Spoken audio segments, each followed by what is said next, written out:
সমন্বয়করা চেয়েছিল চাকরি, দিয়ে দেওয়া হলো পুরো রাষ্ট্র। তাদের এই আন্দোলনকে বিপ্লব বলা যায় না, বিপ্লব তো করছে হামাস তালেবানরা। এবার সমন্বয়কদের একই বললেন গোলাম মাওলা রনি। কোটা আন্দোলন থেকে সরকার বিরোধী আন্দোলন, যা শেষ পর্যন্ত সরকার পতনের আন্দোলনে রূপ নেয়। সাবেক প্রধানমন্ত্রী শেখ হাসিনার পদত্যাগের পর অন্তর্বর্তীকালীন সরকারের দুটি পদে জায়গা পেয়েছে দুই সমন্বয়ক আসিফ মাহমুদ এবং নাহিদ ইসলাম। তবে তাদের দাবির কোথাও ছিল না তারা মন্ত্রী হতে চায়। আর এই বিষয়টা নিয়েই এবার মুখ খুলেছে আওয়ামী লীগ থেকে পদত্যাগ করা গোলাম মাওলা রনি। তিনি বলেন, এই আন্দোলনকে কোনোভাবে বিপ্লব কিংবা প্রতি বিপ্লব বলা যাবে না।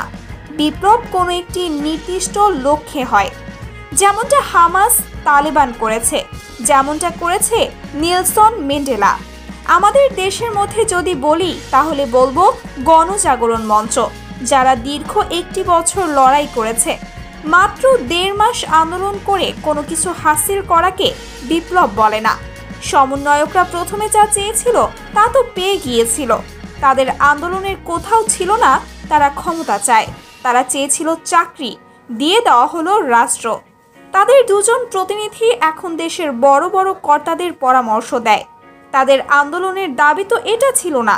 তারা চাইলে ছাত্র থেকেই কাজ করতে পারত, কিন্তু তারা রাষ্ট্র মেরামতের কাজে নিজেরাই করছে। তাদের লক্ষ্য এক এক সময় এক একটি ছিল। তাই এই আন্দোলনকে আমি বিপ্লব বলবো না, বরং বাংলাদেশে এখনো বিপ্লব ঘটেনি কোনো সময়।